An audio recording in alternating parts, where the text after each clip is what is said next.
Good afternoon, and thank you for joining us for today's session, Designing Safer Communities, CPTED Principles for Housing Professionals. We're pleased to welcome an outstanding speaker, Art Hushen. Art Hushen is the founder of the National Institute of Crime Prevention and has trained thousands of professionals in government, private industry, and nonprofit organizations on CPTED strategies. A distinguished 30-year law enforcement veteran, he retired from the Tampa Police Department's Special Operations Division, where he helped advance the practical application of CPTED principles. He also serves as an adjunct professor at the University of South Florida, teaching a graduate-level CPTED course in the Department of Criminology. We're grateful to have him with us today. And before we start, I'm just going to go over a few housekeeping items.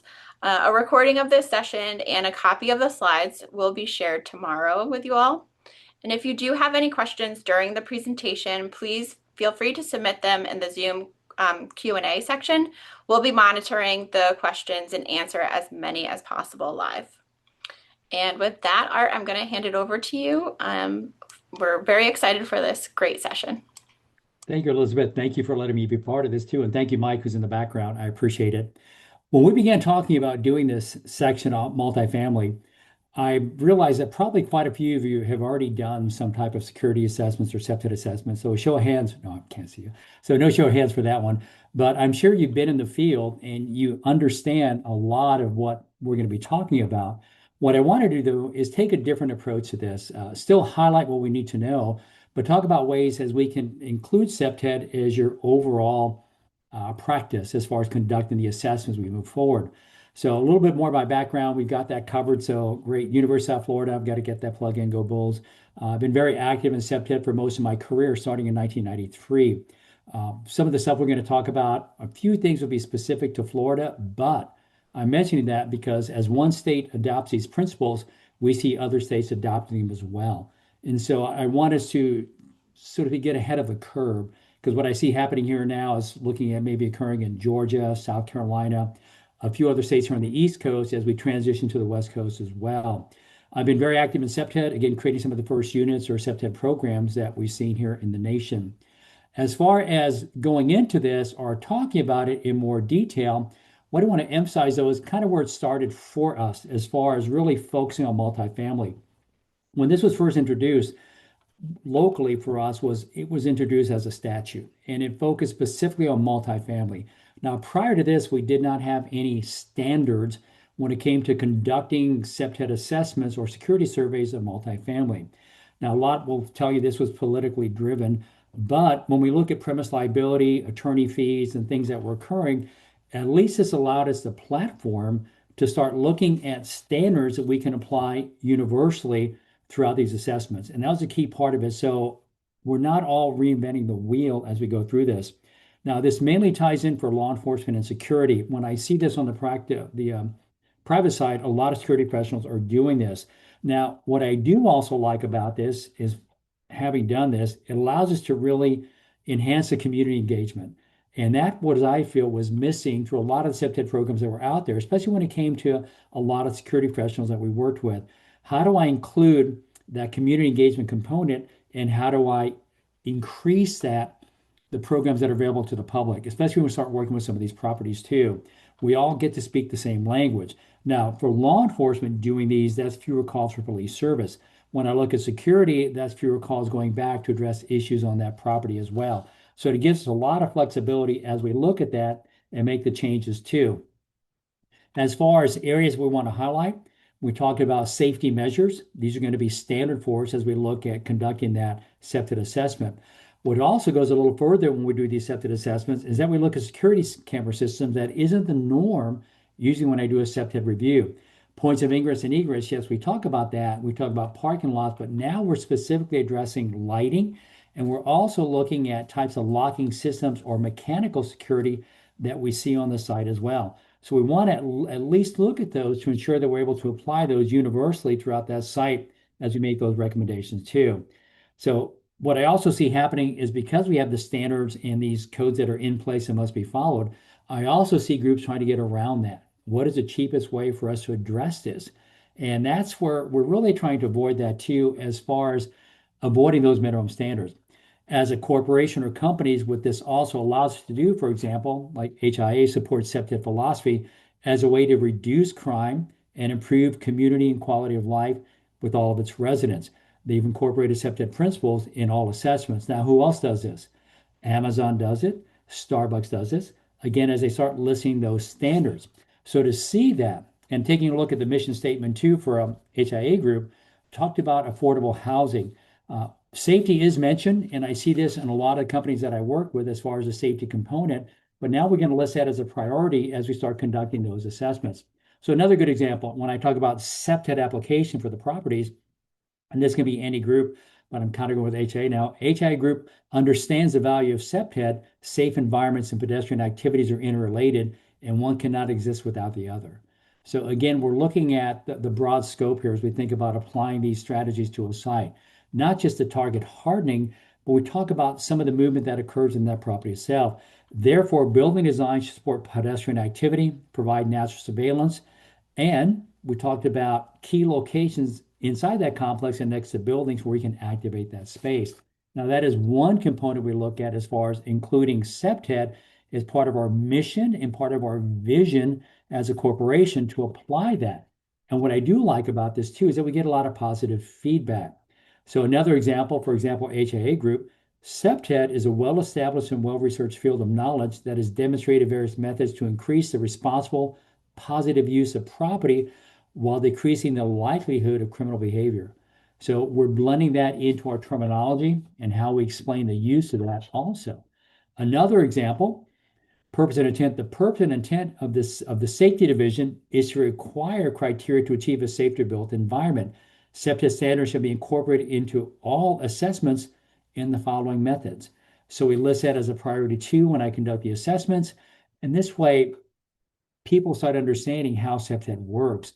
The intent of CPTED is to achieve a safe and attractive, economically viable physical environment, and that the proper design and effective use of the physical environment would lead to a reduction in the incidence of fear crime and improvement in quality of life. So, wow, the terminology that we're all looking for, we can include that as part of the assessments that we're doing, especially for multifamily. So first thing we have to address is what is multifamily. Well, coming back to my state, for example, based off our requirements for 5+ unit multifamily properties, and imagine all these, we're looking at CPTED assessment of these, we're looking at approximately 65 to 90,000 properties or buildings statewide, and that's 1.6 to 2 million apartment units that will have a CPTED assessment conducted within the state. Now, other states, looking at Georgia, looking at Mississippi, Alabama, a lot of them are getting ready to adopt these same principles, or at least that's the direction we see it going on the private sector. If we don't get this done and we don't get the review conducted, then we get into foreseeability. Well, other states are doing it. Why isn't this one? Other management groups are doing it. Why aren't we doing it here as well? It's not mandated as a requirement. It goes into best practice. Now, the sites that don't do this, does that look at, again, that liability falling into that? It was an available program and you chose not to apply it to your property. That's where some of the issues could be taking place as well. As far as the statute, we look at the presumption against liability, and that's a term that we use along with addressing the CPTED strategies that tie into this. Definitions, again, going into what CPTED is, we have what we call the Safe Neighborhood Improvement Districts. A lot of cities have this as well, and that's where you also find your multifamily. And we have something called a Muni Code that allows you to research and see if that city does have these CPTED requirements. This way, as you conduct your assessments, you know these are already within the guidelines under planning and zoning as we look at either new construction or major renovation. So as far as the facilities go, we also focus on something called defensible space. And we want to provide that building owner or that management group that opportunity to apply those two in that quarter. Environmental security, that also goes into urban planning and design process, which integrates these strategies into the design of that community development. Now, CPTED, we all have a good understanding of what it means, but now we're adding that additional component away from our typical target hardening. We look at fostering positive social interaction among the legitimate users of that setting, specific to that property itself. And then that term defensible space, some of you might remember this from basic CPTED from Oscar Newman. It's not just physical security, it's organized and mechanical as well. And then we tie into that social component, which really helps bring CPTED to that next level when I'm looking at including that as part of my business program. Now, who can do the assessments? So this is like the $1 million question that we see happening in all the states. For example, reflecting on what we're doing here, it must be either a law enforcement agency or a certified CPTED practitioner. What does that mean? Well, again, that's up to each state. For this state, it's 64 hours of training, which includes a testing procedure very similar to what we see with the NICP as far as conducting that. We also realize now that we're providing a time frame that that assessment must have been conducted is no more than 5 years old. So based on what we see, that means every 5 years we conduct that assessment of the property, and they must remain in substantial compliance. Now, we really don't quite know what substantial compliance is until we get to case law, until this first one is challenged. Is that 50%, 80%, 60, 90%? And again, we really don't know. And again, once that first issue is addressed, we'll have a standard for that as well. Things we have to address as part of that, we talk about foreseeability, we talk about increase in crime, decrease in crime, residents' complaints that play a big part of that too. So as far as the assessment, I'm sure a lot of you do something very similar. So I'm going to kind of break these down for you as far as that multifamily property. So what we normally see when we look at these, I'm just going to kind of highlight a few of these and go into more detail, is we look at that confidentiality statute. We look at an aerial view of the property as we look at the boundaries and connectability. Then we look at crime data. I'll go into more detail for that in just a bit. Demographics, who lives there, who works there. Transit plays a big part of that. And just the overall site analysis of the property itself. How many units, what's the acreage, again, who the ownership is. These are all basic things we look at as part of our CPTED assessment for that site. And then we get into some of what I call the core components, which I go into more detail in just a bit. But these we'll look at not just the main strategies, we also get into traffic calming and landscaping, transition zones, lighting, light trespass, light pollution, celebrated entryways, positive negative activity generators, pedestrian scale, wayfinding, connectability, social management, and then our site recommendations. Now, a lot of our recommendations will be based off that social component, also tying into our demographics too, which I'll highlight in just a bit. So let's take a look at the first one. Let's go into some of the components here. So first we're going to address is going to be that aerial view. And why do we do the aerial view? Well, I look at how my property connects to the adjoining properties too. Then that ties into zoning. Is that going to be land next to be a zone for commercial? Is a zone for retail? A zone residential? Does my site have a positive or negative impact on the properties next to me? Crime analysis, we normally do a 5-year study of crime. Normally a 5-year study of crime, because we want to be able to determine any trends that we see occurring there. Demographics, so this ties specifically into my social programs. For example, I just worked on a property not too long ago where 51% of the residents are going to be under 18 years of age. So that's going to tie to my social programs as far as activities within that site to address that community's needs, with 51% being under 18 years of age. And the site analysis too, again, how many units, the square footage, how many acres we're looking at on the site also. So when I look at my main principles going into this, natural surveillance, natural access control, territorial enforcement, and maintenance, some will change that just a bit to include other components. What we've done as part of the assessments is we include what you see in this, what we call our CPTED wheel on the right-hand side. Now that wheel allows us to add several other components as well. Here's my main principles. If you notice your traffic calming, and why is traffic calming important for me, especially looking at multifamily? Well, I've got kids using the property, I've got bicyclists. So now I look at the inclusion of speed bumps, maybe curb cuts, maybe diverters onto the side as well, elevated crosswalks. How do I connect? How do people get there? Wayfinding, how do I guide you to that office where you need for you to check in or the community center? Lighting will cover more detail. Celebrated entryway. If it's entirely open with no perimeter, where's my celebrated entryway? How do I bring people in that spaces too? And so we get into that focal point, and then we get into our pedestrian scale. All these I'm going to cover in the next series of slides as well. So the main ones we kind of highlighted for you, and that's surveillance. Just a reminder, the ability to see what's taking place around you. And that's going to be for my residents that are sitting on a balcony, that are at the community center, that are looking out over the parking lot. Natural access control, how do I guide you to that specific spot? Now, there's some confusion, especially working in the security industry, confusion of what natural access control is and access control. Natural access control guides you to that point of ingress or entryway. I'm using design elements to get you there. Access control controls the movement into the space itself, and that can be in the form of locks or locking gates. So we want to be specific on the type of access control we're looking at.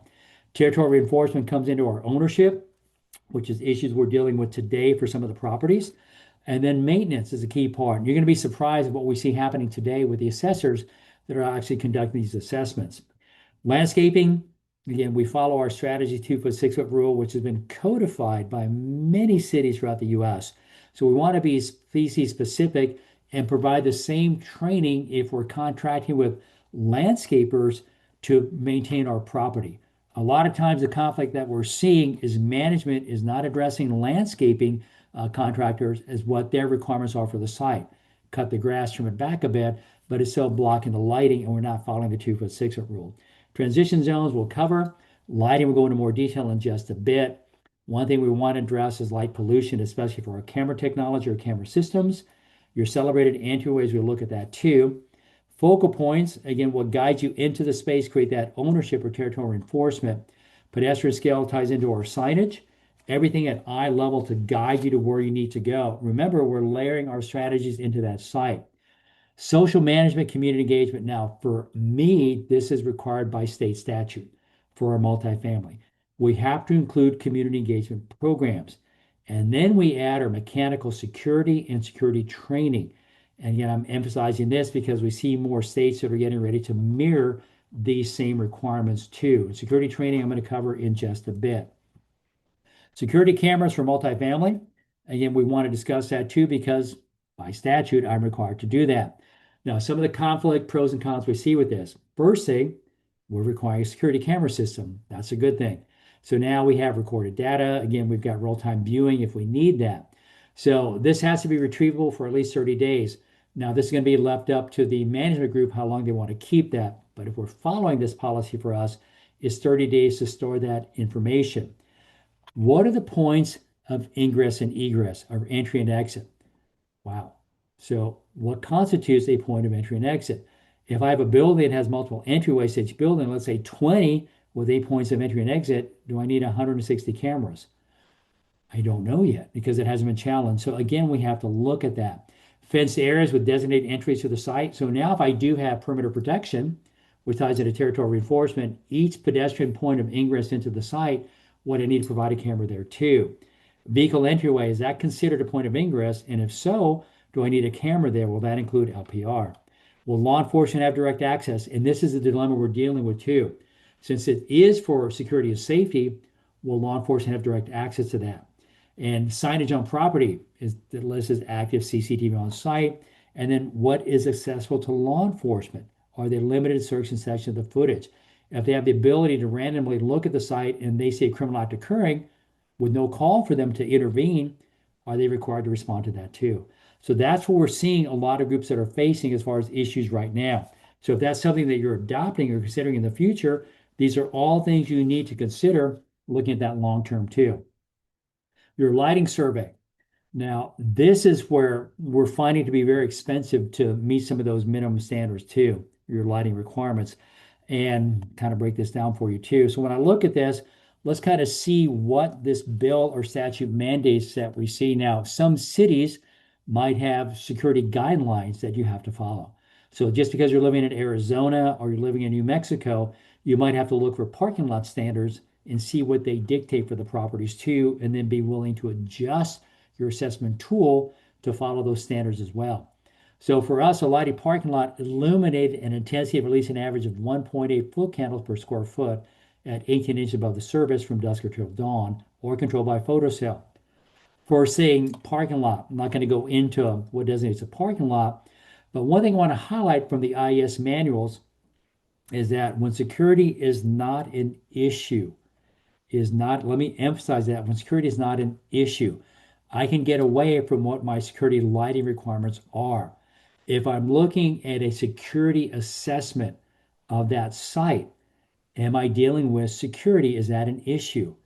Well, most of us will look at that. Well, yes, it is. But if I look at my other standard now, First thing we come up here is who came up with 1.8 foot candles. And what's surprising, no one knows. I actually wrote to the bill writers or talked to the bill writers and the presenters before this was signed off by our governor. And the first thing I recommended or noticed was your lighting isn't even close to the industry standards for security and safety.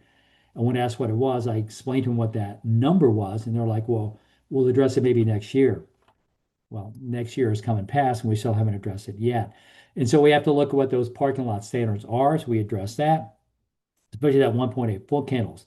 Now, when security is an issue, understanding there's a different IS manual for that. And that's going to be ISG-1-22. We're looking at 3 foot candles, 3 foot candles at about 18 inches off the ground or ground level. That's a big difference in 1.8. And what is the cost of me to do that to maintain that requirement that has been set for me by statute or by corporate policy? Then we get into the cost of that too. And then we look at a uniformity ratio of how that light is distributed across that parking lot when security is an issue. If not, I see us following now just 1.8 for the parking lot. And that becomes a concern again. And this comes back to the assessors themselves. If I'm doing this, do I follow the industry standard or do I follow the guidelines of the state statute? And again, we haven't determined that. We still have to look at that courtroom application to see if we're going to be able to do that as well. So going back to this as well, reading should be taken at ground level or floor level with the sensor level horizontally to the site. So security is an issue, premise liability, and we go back and forth with those requirements too. Again, once it's challenged, we'll be able to determine that a little bit down the road. Now, lighting for walkways. Here we go again. Now, by statute, again, or by policy or by code, here we're required to light our walkways, laundry rooms, and common areas. What is that lighting standard? All right, so what does IES tell me? If I look at IES for security, because we're doing a security survey, we're looking at 0.6 foot candles or about 6 lux. And then we're looking at a uniformity level of 4:1. That's what the IES recommendation is. Based off my code and standard, it just says must provide light. So the question I always ask when I see this, even working with city government, well, what form of light then if we're not being specific? Can I use a coal lantern? Can I use fuel? Or do I need to provide an incandescent bulb to do that? So we see there's not a lot of specifications that go into this current statute. So just out of awareness as we see this and talk about that illumination too. So fixture types we don't even address, and then what designates a porch. And again, a lot of discussion as far as what that is going to look like too for in the future. Now, if I look at CPTED and multifamily, we take a look at the typical chart for parking lots that are provided by the IES. And you notice all the numbers here, all the information, they're very specific.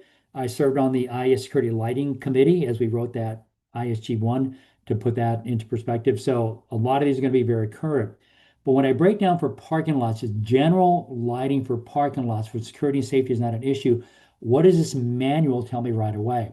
So design criteria for parking lots, basic requirements, not for areas where security is an issue. Wow. So we see that and comes back to, again, the assessor. Is this something I'm going to follow or do I follow policy or statute for the site? And this awareness too, that needs to take place. And I'm going to go into what the issues we're seeing here as well too, where security is not an issue. So some of the additional lighting questions we have, and even just as a good practitioner or assessor doing this, do you consider fixture type, especially designed for both parking lots and common areas? Now, we all know the issues with glare, and a lot of you work specifically with camera systems too. Glare can have such an impact on your camera, especially with pan, tilt, and zoom. As I'm looking at movement into that space, and I'm allowed to follow that movement. If I have a light that's shining directly into my camera, I'm going to get a lot of that glare. And I'm just talking about the mechanical component of security. If I'm looking at CPTED for national surveillance, that fixture type plays a huge component because now I have glare shining directly into that person's face. And based off of CPTED, I need to provide national surveillance. I've lost that national surveillance for glare. So if I look at my main CPTED principles, net surveillance, natural access control, territorial reinforcement, and maintenance, let's go back to those 4. Let's start with the first one. In daytime, if I'm looking at multifamily, if I'm using natural light, natural surveillance is pretty easy. I can see what's taking place around me as long as my landscaping follows too. But for nighttime nest surveillance, I need what? Lighting. I need lighting. And when I think about the use during the evening hours of some of these facilities where we have outdoor events, where we have playgrounds, where we have pickleball courts and tennis courts, we have barbecue areas where community comes together for those events, to have that nest surveillance, I need to be able to see. And to see, I need to follow those lighting standards. Now, to address that fixture type, we need to look at lamp type for both parking lot and common areas. Will it include shielding? And that shielding is going to limit the glare too. If I have people sitting on a balcony, and we've got tons of examples as part of training, but if I've got people sitting on a balcony and looking out of the parking lot where we have auto burglary, and I have my parking lot lighting shining directly into that balcony, I can't see who's in my parking lot. I'm losing my natural surveillance for nighttime use. So that's kind of, I designed the ports to get you out there at the balcony, but now I can't use it at nighttime based off your lighting. And then if I'm conducting the lighting surveys, we're talking to that luminous light meter.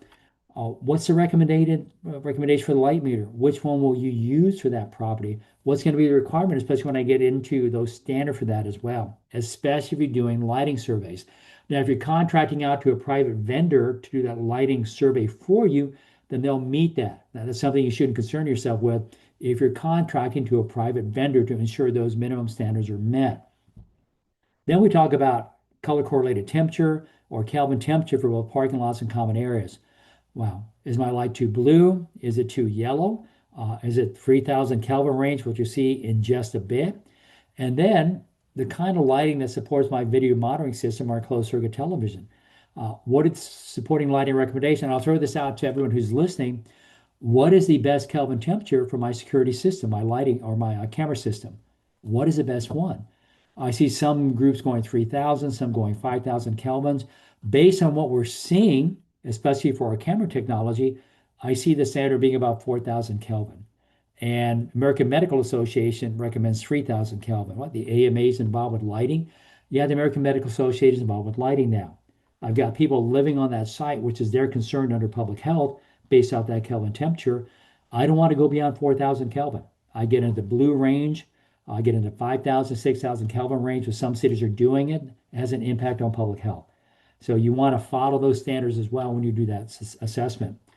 Do you follow IS standards, Illuminating Engineering Society, your lighting standards? Do you meet those? Do you meet your state statute? Do you meet your requirements based off the corporation? And if not, again, if something does occur on that property, how do you address that? And lastly, does it meet international dark sky standards? Now, when I mention dark skies, people sometimes roll their eyes. They're like, oh, here we go. Dark skies protect the night sky. Yeah, that's something we have to look at too. International dark sky will come in and set your own lighting standards if you don't do it. And I've served on their committees, their rolling committee, and a few others. So I try to balance night light activity or night activities, the environment, along with security and safety. People say it can't be done, and I'm a believer that it can be done as long as we follow our cutoff fixtures and those minimum standards in lighting placement. When I'm looking at lighting for your multi-family site, what do I need to light? Well, the emphasis is I need to light the ground. That's where the activity is. That's where people are. I don't need it in the sky. So a CPTED assessor or a practitioner understands that when they make their lighting recommendation for that property. Our main emphasis is lighting where we need it, which is on the ground. So we really try to emphasize that in part of our lighting surveys too. So what's the fixture type you're looking at? And a lot of us taking basic CPTED training, we love the cutoff fixtures. So when I'm looking at multifamily, I'm going to recommend those. Every place I go, from parking lot to walkways to covered areas, even the wall packs I put on the side of the building, they'll all be shielded. That will just be my common standard for that too. You'll also see now, which is that little logo in the left-hand corner of your slide, IDA or dark sky approved. Now, surprising to some that manufacturers, including GE and a few others, are designing fixtures that meet IDA standards. And those are things I recommend. If you're looking at making those recommendations for lighting, you can at least recommend they follow IDA dark sky approved fixtures. Now, it might be a little bit more in the beginning, but I've seen cities now mandating that no more than 0.25-foot candles can extend 2 feet beyond your property line under code enforcement. I have a parking lot right next to someone else's property, and I have poor lighting standards there where my light shines from my parking lot into the adjoining residential property. Code enforcement could come out and cite the management group because of lighting design and placement. So again, you need to be aware of your lighting standard. And if you take a look on the right-hand side, notice the best and better fixtures for my property. This in turn, we're not wasting money. We're keeping the light on the property itself. And then we can get into sustainability too as we light our campus or our facility. So separated multifamily or lighting plays a big part of that. So here's that Kelvin temperature I mentioned. So we take a look at different numbers here now. Left-hand side is going to be 3,000 Kelvin. So you see them over gold. I sometimes refer to this as what we call Edison lighting. Something you might see on your patio, or again, as you sit outside when you're cooking out with the family. But when I'm looking at lighting for security, I want every color to be there if possible. We call that color rendering index. License plate, vehicle description and color, clothing of people on that site. If I'm using camera technology and now surveillance, I want to be sure I give people the best opportunity to identify what's happening on the property. Whether it's going to be waving at your neighbors or looking at someone that's kind of cutting across the property that might not, that should be there, and then let alone the color of that vehicle. Now you notice on the right-hand side, lower one, you're in that 5,000 Kelvin range. You get a lot more blue with that. And 6,000, I've seen some properties use, and even more blue as well. So try to keep it around the 4,000 Kelvin. Seeing what we're doing with, or it's being done with ACES and a few of the other groups out there, you want to be considered, especially if you're using camera technology. Again, what's going to be the best light for that project or the best light for that campus too. As far as your guidelines, what we look at, and those guidelines, the newest publication out there is going to be the ISG-1-22, Guide for Security Lighting for People, Property, and Critical Infrastructure. Now, this ties specifically into security, and it's a really good manual to have. I'm getting a plugin for the IS2 for this one, but it goes through the process of how to conduct a lighting assessment of your property. If you're not doing these and you're kind of farming this out to a contractor to do it, I wouldn't worry too much about it, other than just maybe fixture design for the site, as you recommend that, and understanding what that contractor is doing on your property. Now, this one, if you notice, I'm listed as one of the members putting this one together. And this also ties into exterior and interior lighting for the site too. Now, I want to emphasize this as well. This is when security is an issue. And again, we go back and forth. Why am I doing the assessment? Am I doing it for safety and security, or am I just meeting the zoning code for parking lot? So you want to be very specific, even at the different corporations we work with, specific because foreseeability in the future, you didn't meet the industry standard based off security and safety. So consider that too. I also look at my parking lot lighting. Now, parking lot lighting is a big concern. And again, we're looking at parking lots. I'm not even talking about below ground, above ground, multi-level parking structures. I'm just kind of looking at some of the basic things we want to have here as well. This lighting standard will be a little bit different than what you see for security and safety. Now, you already saw it listed under security 3.0 or approximately 30 lux with a uniformity of 4:1. A lot of these standards for parking lots aren't even close to that. I've seen it go from 1.5 to maybe 2, with uniformity being maybe 10:1. And considering for security, we see it 4:1.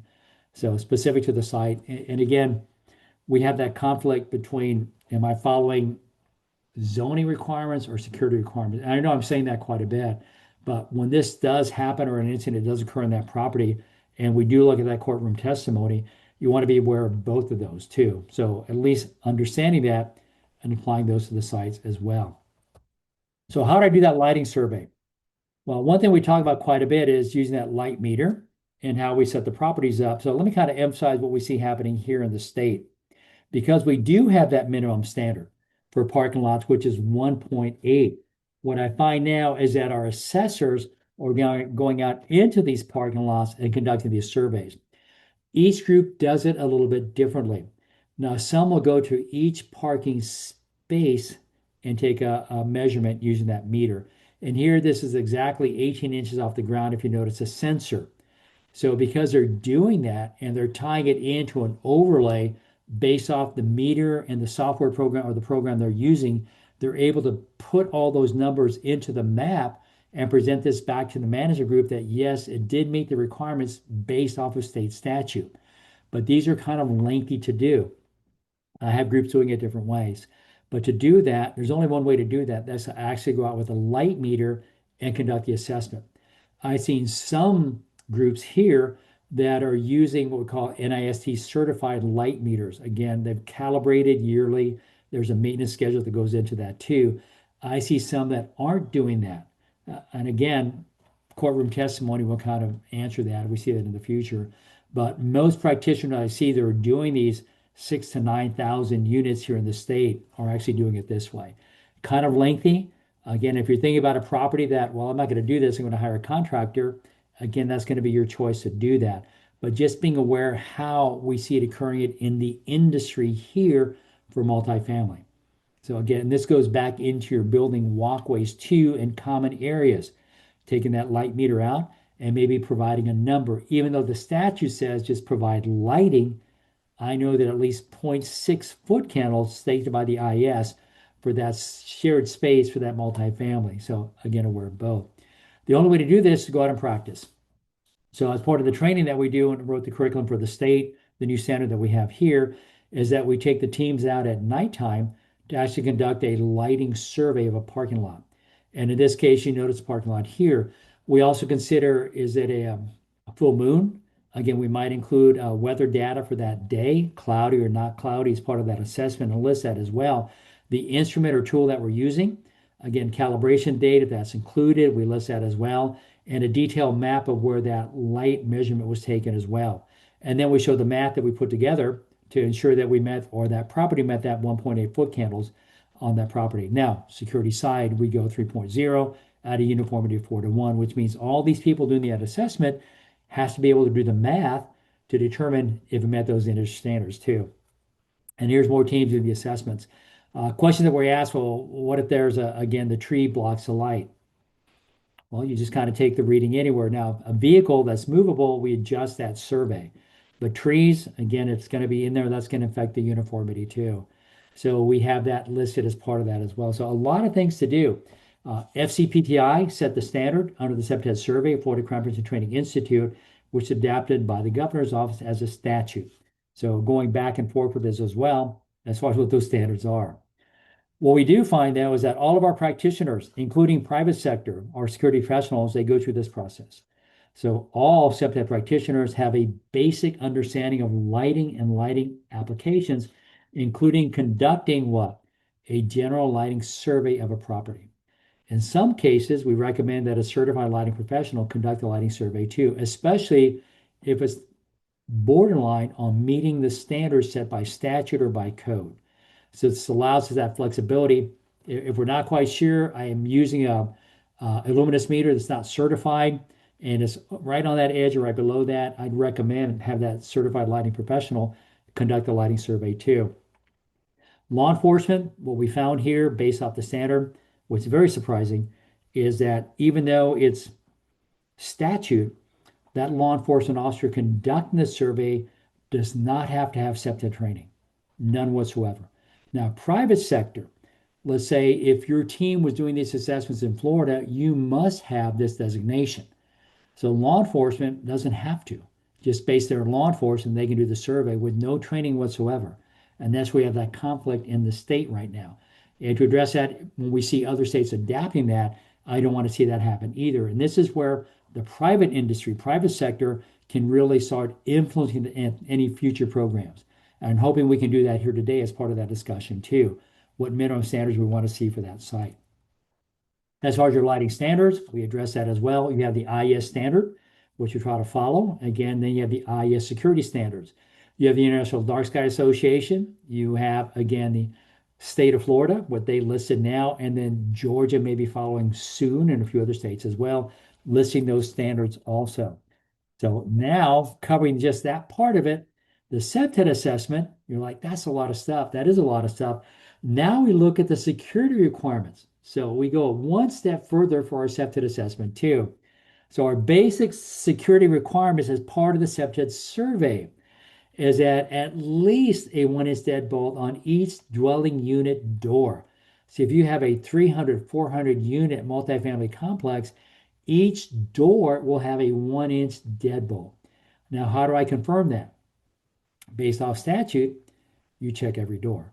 You're like, wait, that's a lot of doors. Well, again, if we're looking at the statute as written, that means you must check every door to ensure compliance.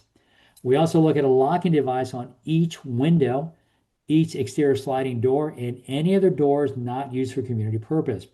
So the question that's come up from some of the assessors, each window. So if I'm on the eighth floor of multifamily and has a window, do I need to make sure it has a locking device on it? Based off the statute, yes. You have to make sure it does have a lock on that window. Each exterior sliding door, well, I'm on the 12th floor and it only leads to the balcony. Do I need to check every one of those and make sure it has a lock? Based off the statute, yes, you have to do that. Lock gates with key or fob access along the pool fence areas. Now, a lot of that's code. That's going to be code. Again, that's standards. So we at least see that locking gate. Key or fob access, again, that's what we're required here. And then a peephole or door viewer on each dwelling unit door that does not include a window or does not have a window next to the door. Each dwelling unit door, each door that leads in or out. Again, is that front door, back door? Well, again, based off the statute, yes, you've got to have that as well. So we want to include that as one of our principles as we look at those standards that tie into that also. So that's a lot of things that have to be inspected as part of our CPTED assessment, which now we tagged on the security requirements too. So seeing that. Now, let's go back to that 1 inch deadbolt for each dwelling unit door. Most locksmiths recommend a minimum throw 1 inch. Now, rear door. Oh boy, yep. Based off the statute, yeah, you've got to have that throw in there too. Even if it's a common area that you share, each door must have a 1 inch deadbolt. A locking device on each window. Again, go to standard window and sliding door locking device. Must every unit be inspected based off statute? Yes. What I see some groups doing here is that they're putting together a ratio number of units based off the numbers they'll check and kind of look at, well, this should meet the requirements in the event something does occur and I have to testify in court. Huh. So if I'm looking at 300 units and I'm randomly checking 15 of those units, will that meet the standard based off the statute? So these are things you want to consider as well. And we'll go into more detail when we see some of the issues that we're seeing even today. Lock gates with key or fob access. Again, many options. Will that include a padlock, electronic, deadbolt? These are all things we're looking at too. And as a practitioner doing the assessments, what am I going to recommend? Am I allowed to recommend products? Am I allowed to source out vendors to come onto the property? These are things that are being discussed. Now, the peephole or door viewer, not include a window, does not have a window next to the door. So here's what we're seeing happening now. Can I use a Ring doorbell camera instead of a peephole or that door viewer, or if I don't have a window? Based off statute, no, you can't do that. So again, based off of code, no, I can't do that. So there's no amendment to that. So I might recommend a Ring doorbell because that ties in my camera system too, just for safety and security. That's going to be an option up to, again, who's conducting the assessment or the management groups. As far as the view range finder, standard peephole, am I looking at 160 degrees? Should it be 54 or 62 in standard, not ADA accessible? If the window as a side light is used, does it have to be impact resistant to limit access to the door lock? And the other question comes up quite a bit. How far can that window be from the doorway?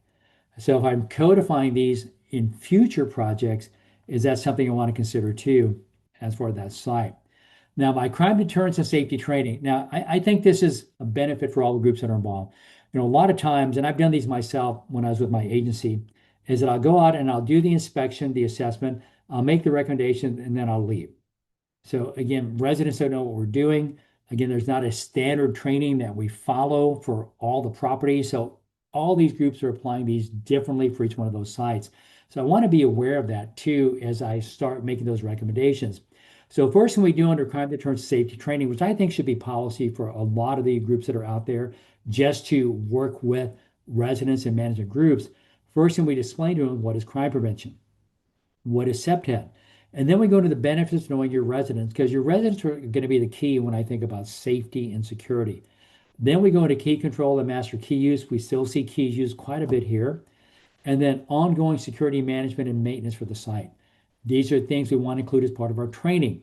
And then crime prevention application, just basic crime prevention. We're also recommending, for foreseeability, a resource manual is provided to all staff as far as what is crime prevention, what are the programs that we've adapted based off of our company, that everyone on staff needs to know about, and then providing safety flyers that are provided to new residents. And why is that important? So if I do my crime data, I know on adjoining properties we have an increase in auto burglary. And I have a site that has 400, 500 parking spaces. So if I know based off adjoining land use that burglary is an issue, I want to be able for my residents to give them flyers from my group to say, here's some burglary prevention tips for your automobile. Here we see theft that are occurring or bike theft from the adjoining properties based on my quarterly crime analysis. So here I can hand out flyers to my residents saying, hey, we've had an increase in bike theft right across. Here's some tools that you can use. We also see the use of monthly, quarterly newsletters in social media. I go back 2 or 3 years, and I think as a security professional doing these sites, I probably would have never included these as an option. But now, because of foreseeability and just having to be aware of what's occurring on the site, we want to include that too. And then we include workshops that are provided for residents. And we include those quarterly or yearly workshops that empowers them to take responsibility for a site. A new term we hear now in CPTED is what we call community self-policing. And that is where I work with my residents and management teams here to police themselves. Now, community can be anything. Community is multifamily, community being a corporate campus, but it all comes back to the community awareness here too and going into foreseeability. It's just a great tool to have when I look at the site and make the recommendations too. And then covering that as far as a training program. Now you can modify that to meet your needs for the corporation. And that is going to be key for me too. What does a corporation have that's worked very well? And you can adapt that for that particular site. If it worked well on the East Coast, let's bring it to the West Coast as well. And then now we see how we can do that. Now, for my state, the state does provide curriculum for this type of program. So this is free access for anyone. If you're, let's say, out on the West Coast, go, well, what are they doing? Just go to their website, Florida Crime Prevention Training Institute, and you'll see, again, crime deterrence, safety, and training for multifamily. Click on that and download it and use it as part of the private sector. Again, it's government. You can modify it, adjust what your needs are. And that's that component that I've seen has always been missing when we do these assessments. So please use that if at all possible. So what are we seeing? What are we seeing when we come to this? So again, just reviewing our main principles, surveillance, natural access control, territory enforcement and maintenance. We all know about those. And then the supporting elements as well. Again, get into traffic calming. Now, what we see happening, first thing, avoiding inadvertent liability with documented accepted assessments. If inspected without informed and diligent preparations, a very few existing properties will comply with common CPTED standards. Think about that. So let's say you're going out and conducting these assessments, you're documenting it, and you're giving it back to that property group, that management group, without any warning in advance. So now you've listed a series of changes that must occur and you've documented that. Now, if this is going to be the law enforcement side, now they're committed to that. There's no window or time frame, however they show due diligence on that part. We see happening is that we see teams going out early on and doing a walkthrough with that management group and saying, okay, based off our walkthrough, here's a few things that you might want to consider, and we'll be back out in a month to do a full-blown assessment. So now we're not documenting early on. Now, liability could still come into play with that based off, again, who knows about the assessment. But again, that walkthrough, usually in-house staff being aware of that and then reaching out for that documented assessment. So this way, we've met a lot of those common and CPTED standards early on, and we can tweak that a little bit later. Some of those problems early on can be easy to correct. And first one we see all the time is going to be in landscaping. Talk about installing new signs for wayfinding on a pedestrian scale, camera installations. Those are all things that can be corrected very, very quickly. And again, especially with practitioners that are knowledgeable in the field. And others, especially lighting improvements, may require time and a budget to remedy. I can't come in and say, update your lighting, let's allocate the funding and do it tomorrow. Wow, if I'm looking at a parking lot or 4 or 5 parking lots, again, I have to look at the budget that goes into that too. If a law enforcement officer or CPTED professional conducts a documented assessment and the property owner is not ready or able to implement the improvements immediately, the document can be what? It can be weaponized in a liability case if something happens before the property is in compliance. Wow. So again, we see that happening at least here in the Southeast. where they're going out because this bill is there, the statute is there. A lot of property groups or management groups going, let's have the police come out and do this right away. And the police are doing that. They don't look at timeline or time frame. They're conducting assessment, they're generating their report, they're going, here's the change you have to make, and they go to the next property. Again, that report is sitting there and now allocating the funding to make the changes, or you're not in compliance yet and something occurred. So specifically the site, working with your own in-house team really helps quite a bit when we're doing this. You might want to conduct a preliminary or undocumented assessment to ensure compliance with the conditions early on. And what I see happening here in state is, and again, being prior law enforcement, avoiding using law enforcement for documented assessment. Now, law enforcement generally doesn't care about the foreseeability of property owners. Their job is to do that assessment, then provide that documentation, do the crime data, and hand it to the management group saying, here's how you're going to have to be in compliance. Now the group sets the time frame in order to be in compliance with that. So the clock starts ticking right away when that is done. Law enforcement, again, they're not looking at the cost factor that goes into that. They're just ensuring here's what the statute dictates, here's what the corporation requires of the zoning code. Again, I've done my part, I'm leaving. Now it leads up to that management group to maintain that or get that done. Avoid using employees, especially when I'm documenting that, regardless of whether security designation is or the CPTED background is. Plaintiff can easily establish an argument that discredits the impartiality of assessments conducted by the employees. While you work there, you're part of that, or maybe do another site as well. So again, seeing that as an issue they're dealing with. And when choosing a CPTED practitioner, be conscious of their attention to foreseeability matters, legal defensibility of their methods, and how they document findings. Now, what might be surprising to know, here I've seen some reports that are generated by two different groups, some that are so detailed that I saw a lot of effort and energy that went into those. You're talking maybe 20-page documents, 30-page documents, and they've really done their homework. Recently saw one that was a 4-page report that said your lighting meets the standard with no numbers. But again, charging that management group a substantial amount of money to conduct that assessment. And now you put them at risk too, because there is no standard set as far as any case law. So again, you want to be conscious of that. Who's doing your assessment? I always recommend they're certified in CPTED. Again, that they meet those minimum standards, they conduct that assessment, and then using the right tools to get that job done as well. So that's what we already see happening on the site.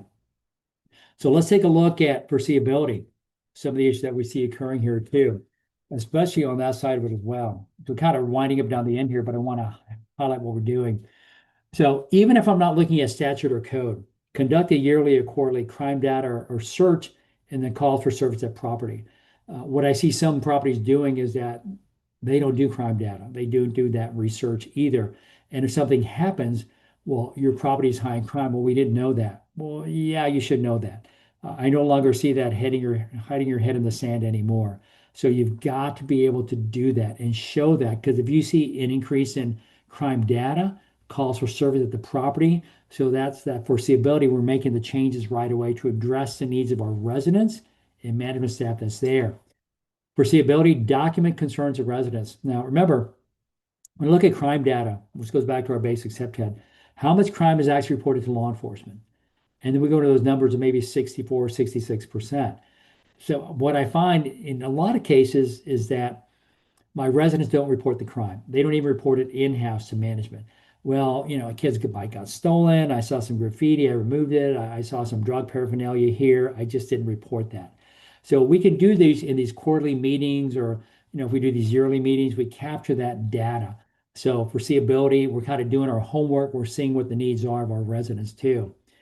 What my assessors are seeing here, especially because we codified lighting. Now, again, looking at your zoning code for other states, costs of meeting the statute for lighting requirements. Imagine that. Let's say your current property, you're not even close to the industry standards for lighting. Let's say if you do the assessment and you find your lighting is like 0.8 foot candles with a uniformity of 24:1. Oh, that does not even close to the industry standard. And I've seen these out there. So when I come back with that assessment and saying, here's what lighting you have, or let's say 1.0, here's what the statute calls for, here's the industry standard 3.0. How much is it going to cost that management group to improve that lighting to meet the standard.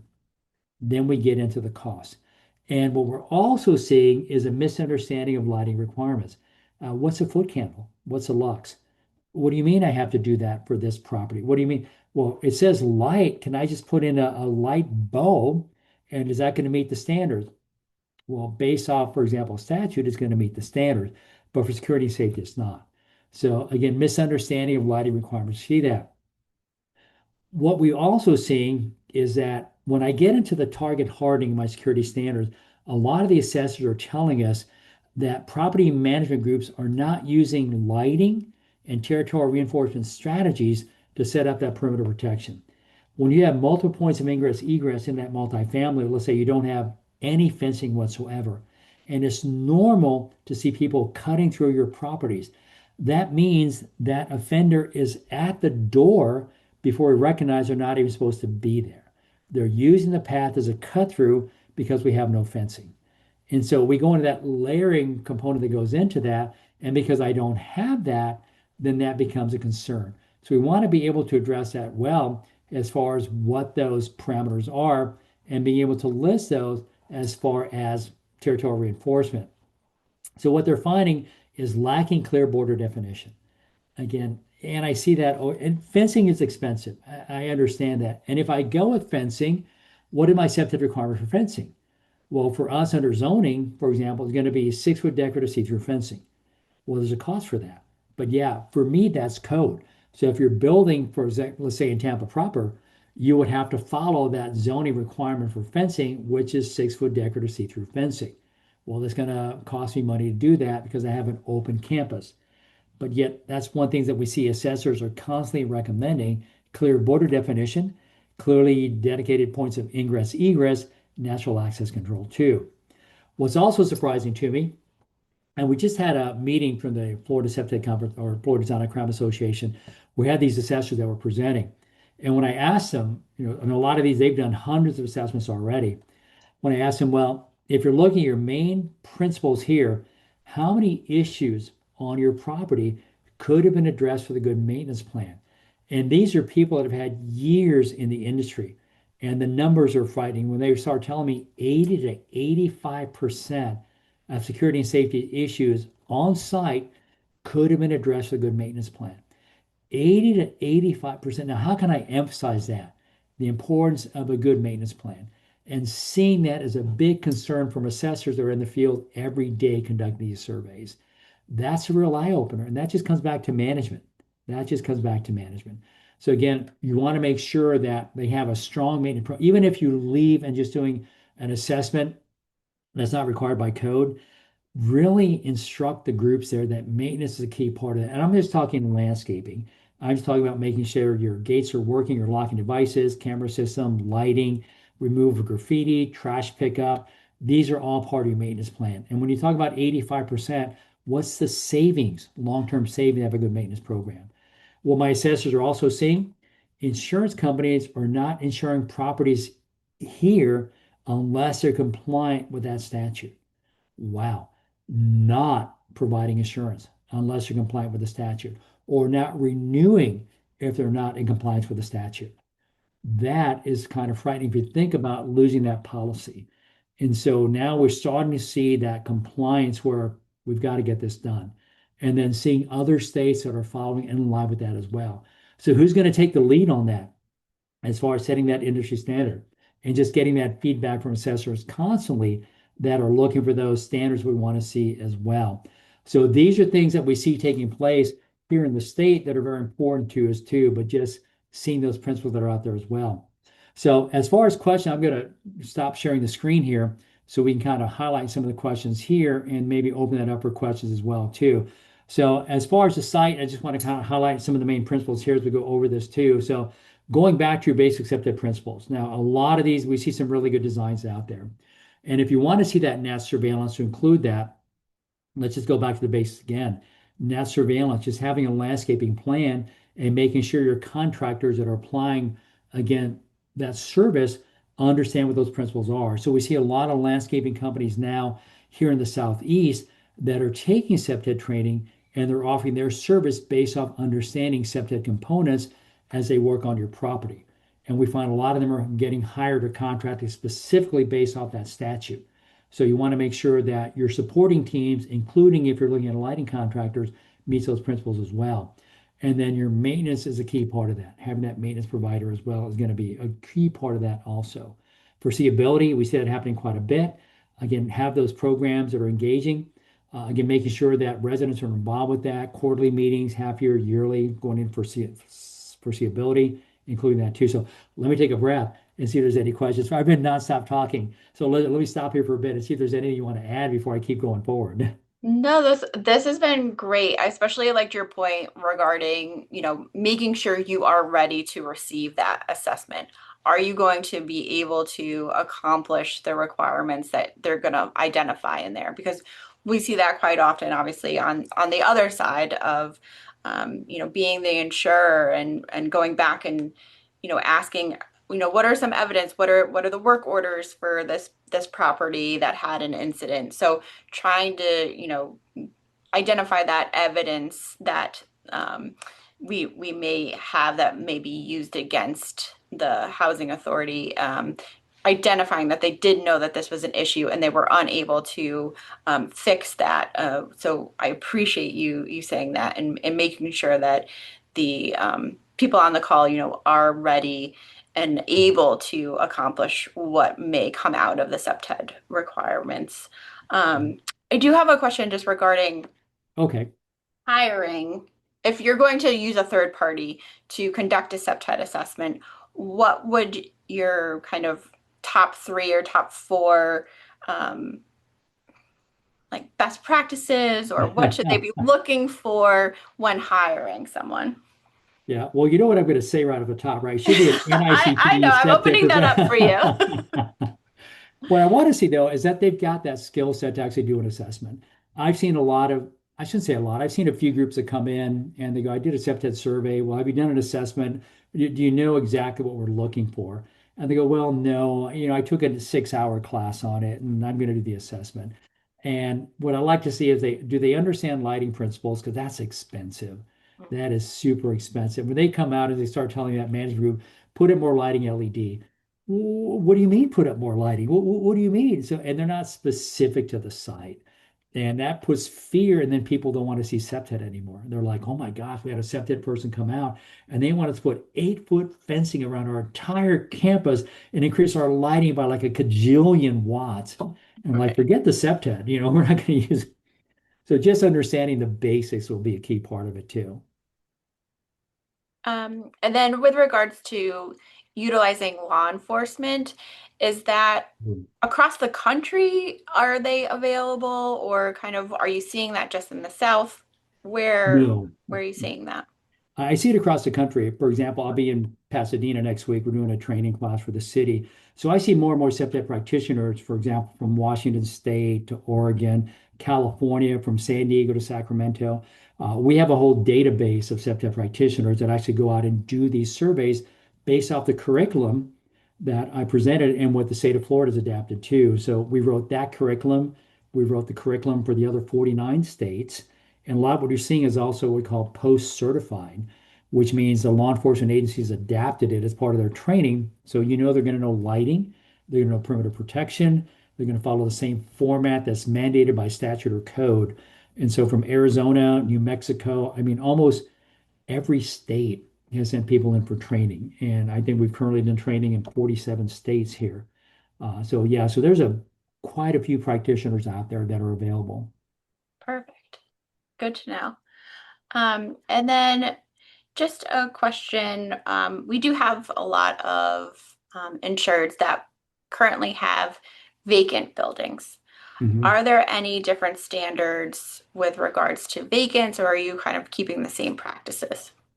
If they're currently vacant, we're trying to keep the same practices because tomorrow they might start moving into the site occupancy.